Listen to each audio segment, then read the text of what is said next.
जय Shri Krishna. Standard 10 mathematics chapter number 8 में exercise 8.2 का क्वेश्चन नंबर 2, लास्ट लेक्चर में क्वेश्चन नंबर 1 किया था। क्वेश्चन नंबर 2 में फर्स्ट 2 10 30 अपॉन 1 प्लस 10 स्क्वायर 30 इसका सिंप्लीफाई करना है और वैल्यू फाइंड करनी है। तो उसके लिए आपको टेबल में से सबसे पहले वैल्यू पुट करनी है। लास्ट लेक्चर में टेबल करवाया था, वो 2 की जगह पे 2 10 30 का वैल्यू टेबल में देखो कितना है 1/√3, नीचे 1 प्लस वापस 10 30 का वैल्यू 1/√3 उसका स्क्वायर, सिंप्लीफाई 2 1 ज़ा 2/√3, नीचे 1 प्लस 1 का स्क्वायर 1/√3 का स्क्वायर 3, 2/√3 ऐसे ही रहेगा। और यहाँ पे आपको 3 LCM लेना है। 3 LCM यानी 3 1 ज़ा 3, 3 + 1 यानी 4/3। और अभी आपको यहाँ पे स्टेप को अरेंज करना है। कैसे? तो 2/√3 जो है वो √3 आएगा नीचे, 4/3 है उसमें 3 जाएगा ऊपर, ऊपर यानी 2 के साथ, तो 2 × 3 4 × √3।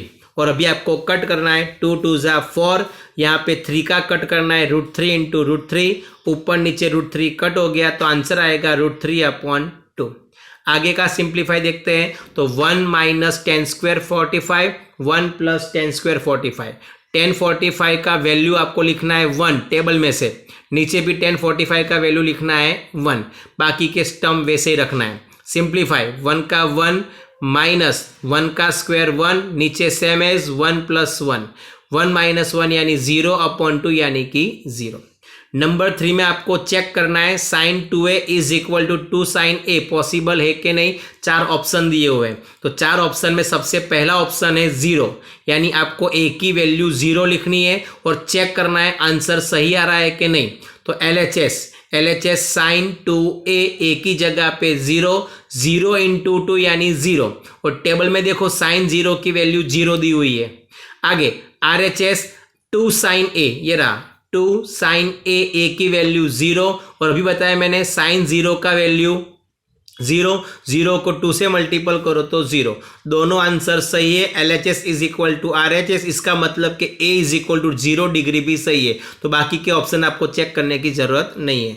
आगे नंबर 4, तो नंबर 4 के लिए आपको यहाँ पे दिया हुआ है 2 10 30, 2 10 30 अपॉन 1 - 10 स्क्वायर 30। तो यहाँ पे क्वेश्चन नंबर 1 की तरह ही करना है। 10 30 का वैल्यू 1/√3, वापस 10 30 का वैल्यू 1/√3, नीचे स्क्वायर है तो यहाँ पे भी स्क्वायर। सिंप्लीफाइड 2 1 ज़ा 2/√3, नीचे 1 की जगह पे 1, 1 का स्क्वायर 1, √3 का स्क्वायर 3, ऊपर 2/√3 ऐसे ही रखना है। नीचे वापस आपको यहाँ पे LCM लेना है, तो LCM होगा 3, तो 3 1 ज़ा 3 - 1 यानी 2/3।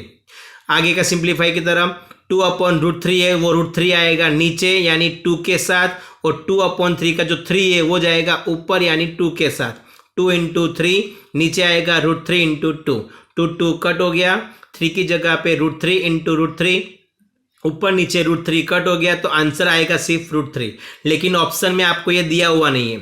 अगर ये ऑप्शन में नहीं दिया इसका मतलब कि इसका वैल्यू आपको टेबल में देखना है कि किसकी वैल्यू √3 मिलेगी। तो tan 60 का और cot 30 का वैल्यू √3 मिलता है। cot 30 आपको ऑप्शन में नहीं दिया, इसका मतलब tan 30 आपका आंसर होगा। आगे क्वेश्चन नंबर 4, क्वेश्चन नंबर 4 में ट्रू फॉल्स है। अभी ट्रू फॉल्स के लिए आपको पहला सेंटेंस दिया है sin a + b = sin a + sin b, that's false हो जाएगा, वो आंसर आपका गलत हो जाएगा। तो उसके लिए आपको क्या करना है, तो इसका सिंप्लीफाई क्या करोगे आप, तो सिंप्लीफाई में आपको a और b का वैल्यू पुट करना है। कौन सा? 0 30 45 60 और 90, जो टेबल के एंगल है उनमें से कोई भी 2 एंगल आपको लेने हैं, अंदर लिखना है, और LHS = RHS होगा कि नहीं वो चेक करना है। मोस्ट ऑफ आपका इक्वल नहीं मिलेगा, इसका मतलब ये फॉल्स है। Number 2, the value of sin theta increase as the theta increases, यानी कि साइन की वैल्यू इंक्रीज ऑर्डर में। तो आपको मैंने टेबल के साथ समझाया था, साइन सेक और टेन वो ऑलवेज उनकी वैल्यू इंक्रीज होती है, कॉसेक कॉस और कॉट उनकी वैल्यू डिक्रीज होती है। तो नंबर 2 आएगा सही, क्योंकि उसमें लिखा हुआ है साइन इंक्रीज ऑर्डर में, इसका मतलब कि वो सही है। लेकिन नंबर 3 देखो, the value of cos theta increases as the as theta increases, यानी कि कॉस की वैल्यू इंक्रीज ऑर्डर में है तो वो गलत होगा, क्योंकि कॉस, कॉसेक और कॉट ऑलवेज डिक्रीज ऑर्डर में होता है। आपको इंक्रीजेस दिया हुआ है, यानी कि ये गलत हो गया।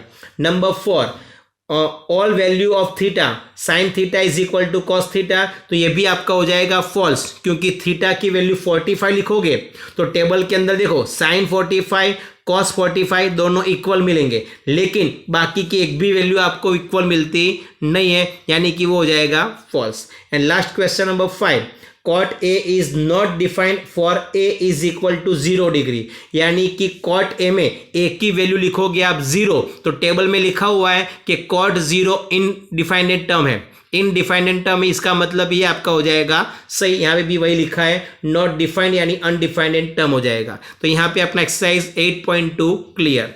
8.3 के लिए आपको करना है सिंप्लीफाई, यानी कि फॉर्मूला देखने पहले फॉर्मूला लिखा हुआ है यहाँ पे, trigonometric ratio of complementary angles. चलो कॉम्प्लीमेंट्री यानी जिन दो एंगल का प्लस 90 होता है, जो दोनों एंगल का प्लस 90 होता है उसको हम बोलते हैं कॉम्प्लीमेंट्री एंगल। तो यहाँ पे देखो कॉम्प्लीमेंट्री कौन बनेगा, साइन और कॉस। साइन का कॉम्प्लीमेंट्री कॉस बनेगा और कॉस का कॉम्प्लीमेंट्री साइन। कैसे, सपोज थीटा की वैल्यू में लेता हूँ 30, थीटा की वैल्यू 30, तो 90 माइनस 30 यानी साइन 60 हुआ, और यहाँ पे कॉस 30 हुआ, तो साइन 60 और कॉस 30 का वैल्यू आप चेक करना टेबल के अंदर √3/2 ही होगा, यानी कि साइन और कॉस एक दूसरे के कॉम्प्लीमेंट्री हो गए, तो कॉस और साइन भी यहाँ पे हो जाएंगे कॉम्प्लीमेंट्री। उसके बाद टेन का कॉम्प्लीमेंट्री कहलाएगा कॉट थीटा और कॉट का कॉम्प्लीमेंट्री कहलाएगा टेन थीटा, यानी cot theta is equal to आप लिख सकते हो टेन 90 माइनस थीटा, और tan theta is equal to हम लिख सकते हैं कॉट 90 माइनस थीटा। ये हम देखेंगे सम के अंदर, आपको इजी रहेगा। और लास्ट में सेक का कॉम्प्लीमेंट्री कॉसेक और कॉसेक का कॉम्प्लीमेंट्री सेक, यानी आपको सेक थीटा दिया होगा तो उसकी जगह पे आप कॉसेक 90 माइनस थीटा लिख सकते हो, कॉसेक थीटा लिखा होगा तो उसकी जगह पे सेक 90 माइनस थीटा हम लिख सकते हैं। साइड में लिखा हुआ है कंडीशन, टेबल में आपने देखा होगा कि साइन और कॉस उसकी पांचों की पांचों वैल्यू आपको मिलती है, 0, 30, 45, 60 एंड 90 सभी की वैल्यू हमें दी हुई है। इसका मतलब लेस देन नीचे इक्वल का साइन आएगा।